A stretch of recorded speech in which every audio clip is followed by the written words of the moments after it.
আপনি কি জানেন কিছু শিশু এমন হাত বা পা নিয়ে জন্মায় যেখানে তাদের আঙুলগুলো জোড়া লাগা অবস্থায় থাকে। শিশুদের জন্মগত এই বিশেষ অবস্থাটিকে সিনডেক্টেলি বলা হয়ে থাকে। গর্ভাবস্থায় ভ্রূণের মধ্যে যখন হাত বা পা তৈরি হয় তখন প্রাথমিকভাবে সেগুলো জোড়া লাগা অবস্থায় থাকে এবং 6 থেকে 8 সপ্তাহ বয়সের মধ্যেই সেগুলো সম্পূর্ণরূপে আলাদা হয়ে যায়। যদি কখনো এই বিভাজন সম্পূর্ণ না হয় তবেই সিনডেক্টেলি তৈরি হয়ে থাকে। সিনডেক্টেলি সাধারণ যেমন হতে পারে, যেখানে হাতের আঙ্গুলের চামড়াই কেবল জোড়া লাগানো অবস্থায় থাকে, ঠিক তেমনি জটিলও হতে পারে যেখানে চামড়ার পাশাপাশি হাড়ও জোড়া লাগা অবস্থায় থাকে।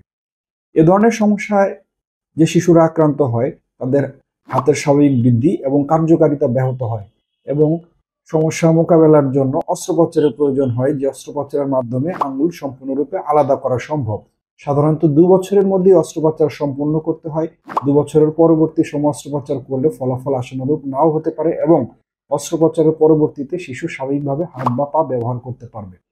আপনার বা আপনার পরিচিত কারো পরিবারে যদি এই সমস্যাটি থেকে থাকে তবে আজই একজন বিশেষজ্ঞ প্লাস্টিক সার্জনের পরামর্শ নিন। জনসচেতনতা বৃদ্ধিতে ভিডিওটি বেশি বেশি শেয়ার করুন এবং এই ধরনের আরও স্বাস্থ্য বার্তা পেতে আমাদের সাথে থাকুন। ধন্যবাদ।